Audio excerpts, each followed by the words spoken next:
सुंदर ते ध्यान उभे विटेवरी करकटेवरी ठेवून या तुळशी हार गळा कासे पितांबर आवडे निरंतर हेची ध्यान ह्या यंदाच्या आषाढी वारीसाठी महाराष्ट्राचे लाडके मुख्यमंत्री पूजेला येतात। त्या संदर्भात मंदिर समितीचे सहअध्यक्ष आपल्यासोबत आहेत। कशा पद्धतीने तयारी आहे?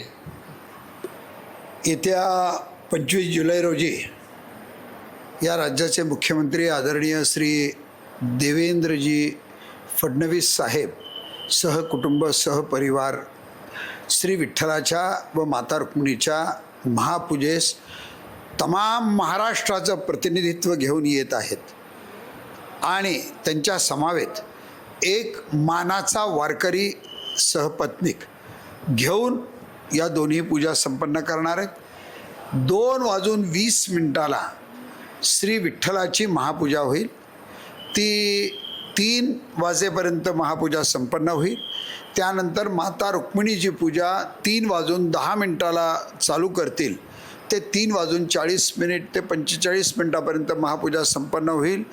त्यानंतर श्री विठ्ठल रुक्मिणी मंदिरे देवस्थान समितीच्या वतीनं त्यांना विठ्ठलाचा व आई रुक्मिणीचा आशीर्वाद देण्यात येईल व त्यानंतर त्यांचा व मानाच्या वारकऱ्याचा सन्मान सत्कार करून व त्यांनी महाराष्ट्राला पांडुरंगाच्या चरणाला महाराष्ट्राच्या तमाम जनतेच्या वतीनं जी मागणी आहे त्या मागणीचा खुलासा आदरणीय मुख्यमंत्री साहेब करणार आहेत। मंदिरे समिती त्यांच्या महापूजेसाठी सज्ज झालेली आहे। या कालावधीत मुखदर्शन चालू राहील।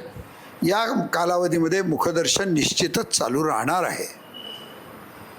हे होते हरिभक्त पारायण गैनीनाथ महाराज औसेकर, मंदिरातून जगदीश डांगे, LS मराठी, दिनेश सह।